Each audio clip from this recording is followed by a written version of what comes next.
پیارے بچوں، آج کی کہانی ہے اونٹ اور چوہا۔ ایک مرتبہ کا ذکر ہے کہ ایک ویران راستے پر ایک اونٹ کھڑا تھا اور اس کی رسی بھی کھلی ہوئی تھی۔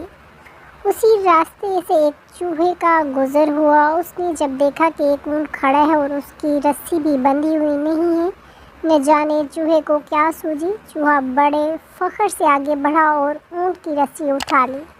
منظر کچھ ایسا تھا کہ چوہا رسی اپنے منہ میں تھامے آگے اور اونٹ چوہے کے پیچھے چل رہا تھا۔ چوہے کی چال ڈھال میں بڑا تکبر تھا۔ چوہا دل ہی دل میں بہت خوش تھا کہ میں اتنے بڑے اور لمبے جانور کو اپنے پیچھے گھما رہا ہوں۔ اونٹ سمجھ گیا اور دل ہی دل میں کہنے لگا، اے چھوٹے سے جانور، تو کس قدر خوش فہمی کا شکار ہے، بس تھوڑی دیر صبر تو کر۔ چلتے چلتے چوہا اور اونٹ ایک ندی کے کنارے پہنچ گئے۔ ندی دیکھ کر چوہا ڈر گیا اور رک گیا۔ اونٹ رکا اور چوہے سے مخاطب ہوا، اے میرے رہنما، خیریت تو ہے؟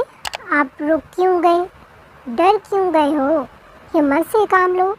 خوفزدہ چوہے نے ہلکی سی آواز نکالی اور بولا، پانی بہت گہرا ہے اور میں ڈوب جاؤں گا۔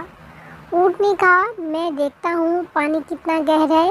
پھر وہ ندی کے پانی کے اندر چلا گیا اور چوہے کو بتایا کہ پانی اتنا گہرا بھی نہیں ہے، بس گھٹنوں تک ہی تو ہے۔ آپ آئیں آگے تاکہ میں آپ کے پیچھے ندی پار کر سکوں۔